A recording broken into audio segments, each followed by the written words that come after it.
I had one question for you that's really not about the CON, but this recommendation comes to us from the Office of Healthcare Quality, and there is a planning process underway as to what facilities are likely to need to handle a surge.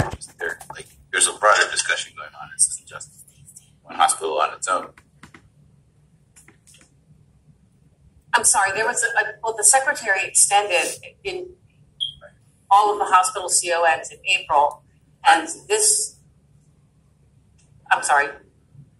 So, Winnie is correct that the Secretary asked the Maryland Healthcare Commission to extend all emergency CONs.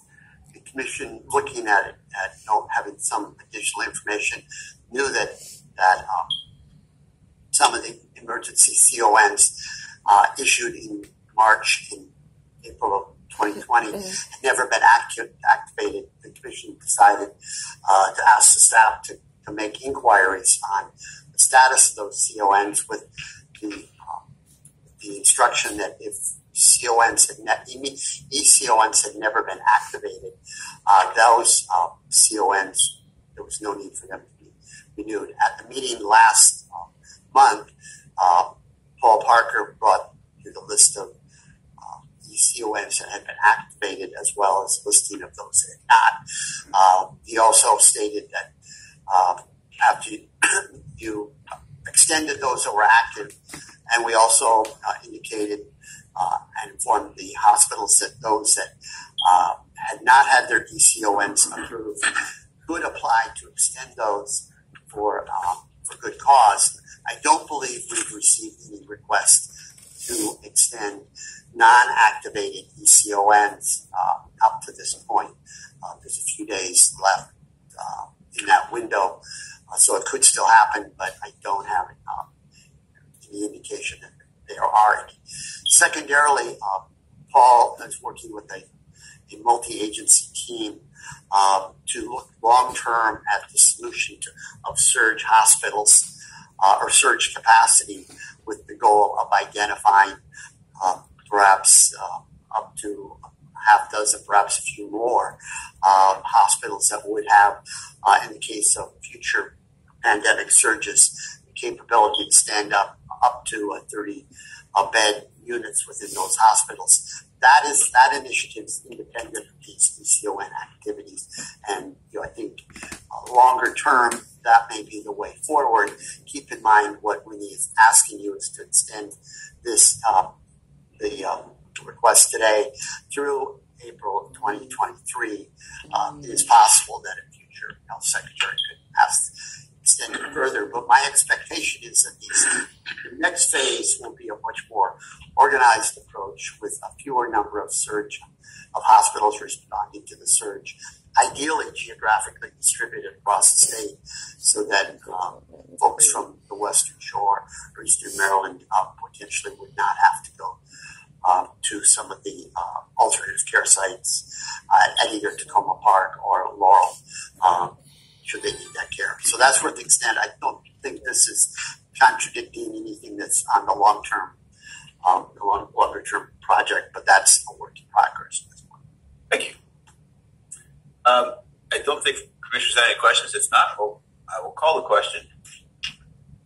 All in favor of approving the requested confirmation of emergency certificate of need? Aye. Are there any opposed? Great. Motion passes. Thank you very much. Mr. Chair, this is Tom Dane, Counsel for University of Maryland Capital Region Health. I just want to say quickly thank you to the staff and to the commissioners for their prompt and careful review of this matter. Thank you, sir. Okay, we'll move on to agenda item number 4. Change and approved certificate of need for Encompass Health Rehabilitation Hospital of Southern Maryland. There's a request on this month's agenda for a project change after certificate of need approval by Encompass Southern Maryland for its project to establish a 60-bed special rehabilitation hospital in Bowie. This is the second project change request submitted by Encompass Southern Maryland, which was previously granted a budget increase of $6 million in 2021. The applicant is now asking for an additional increase of $6.7 million due to increased site preparation costs, design modifications, and construction cost inflation. Laura Lawson, Program Manager in the Center for Healthcare Facilities Planning and Development, will present the staff recommendation. Laura? Thank you, Chairman Sargent, and good afternoon, Commissioners. As you just heard, the request before the Commission today is for a second modification of an existing certificate of need to Encompass Health Rehabilitation Hospital of Southern Maryland to increase total project costs for the establishment of a 60-bed rehabilitation hospital in Boone. Encompass, formerly known as Health South Corporation, is a Delaware limited liability company and a subsidiary of Encompass Health Corporation, a publicly traded proprietary corporation. Encompass Health has a nationwide network of inpatient rehabilitation hospitals, home health agencies, and hospice agencies. On May 1st, 2020, the Commission approved a certificate of need for the construction and establishment of the hospital at a budget of $39,819,094. On March 18th, 2021, Encompass returned to the Commission for a change after certificate of need approval to increase the budget to $45,982,206. The reasons cited for the increase at the time were inflation, a government-mandated design change, and an underestimate of equipment costs. Encompass now requests an increase in project cost to $52,683,586, which will be paid for with cash. The request also includes a small design modification, which will decrease the square footage of the facility by just over around 3%. Encompass cites the following reasons for the increase in costs: inflation, permitting delays, design changes, and unanticipated site preparation costs due to unsuitable soil conditions and the unanticipated need to relocate a gas line.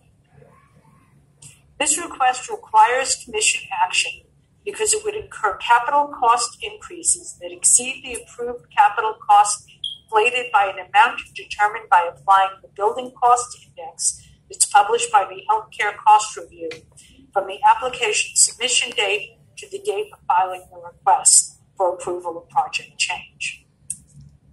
The staff assessed the impact of this change on the financial performance of the facility, and as in the 2021 approved change, Encompass projects that it will generate positive net income in the second year of operation. While the increase in total project cost is significant, Encompass states that it will still fund the project with cash. Commission staff does not believe that the increased cost of the project will affect the overall viability of the project in the long term.